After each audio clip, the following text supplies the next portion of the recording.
کسی محلے میں ایک امیر آدمی نے نیا مکان بنایا اور وہاں آ کر رہنے لگا۔ یہ امیر آدمی کبھی کسی کی مدد کرتا نظر نہیں آیا۔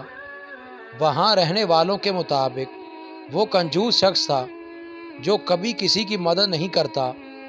اسی محلے میں کچھ دکاندار ایسے بھی تھے جو خود امیر نہیں تھے لیکن لوگوں کی مدد کیا کرتے تھے۔ ایک قصائی تھا جو اکثر غریبوں کو مفت اور بہت عمدہ گوشت دے دیا کرتا تھا۔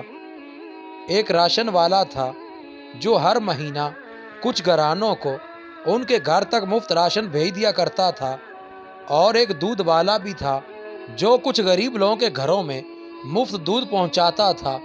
اپنے ہی محلے کے دکانداروں سے ملنے والی امداد سے لوگوں کے دلوں میں اس مالدار شخص کے لیے نفرت پیدا ہو گئی، اور اکثر لوگ اس مالدار شخص کو بہت برا بھلا کہنے لگے کہ دیکھو، اتنا مال ہونے کے باوجود کسی کی مدد نہیں کرتا ہے، اور یہ بیچارے دکاندار خود سارا دن محنت کرتے ہیں لیکن ساتھ ہی ہم غریبوں کا خیال بھی رکھتے ہیں۔ کچھ عرصہ اسی طرح گزر گیا اور سب نے اس مالدار آدمی سے ناتا توڑ لیا۔ ایک روز اس مالدار آدمی کا انتقال ہو گیا۔ محلے سے کوئی بھی اس کے جنازے میں شریک نہ ہوا۔ مالدار کی موت کے اگلے روز سے ہی محلے والوں کو دکانداروں سے مفت میں ملنے والی چیزیں، گوشت، راشن اور دودھ سب بند ہو گیا۔ محلے کے سبھی غریب حیران اور پریشان ہو گئے۔ ان سب نے دکانداروں سے وجہ معلوم کی کہ آخر اچانک تم سب نے ہماری مدد کرنا بند کیوں کر دی۔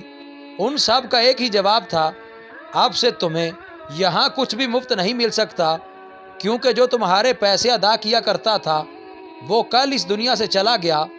عزیز دوستو، ہمیں کبھی کسی کے اعمال کے بارے میں خود سے فیصلہ نہیں کرنا چاہیے کہ کون کتنا اچھا اور کون کتنا برا ہے۔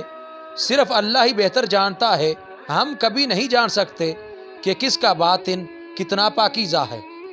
مزید اچھی ویڈیوز کے لیے چینل کو سبسکرائب کریں اور بیل کے آئیکن کو لازمی پریس کریں۔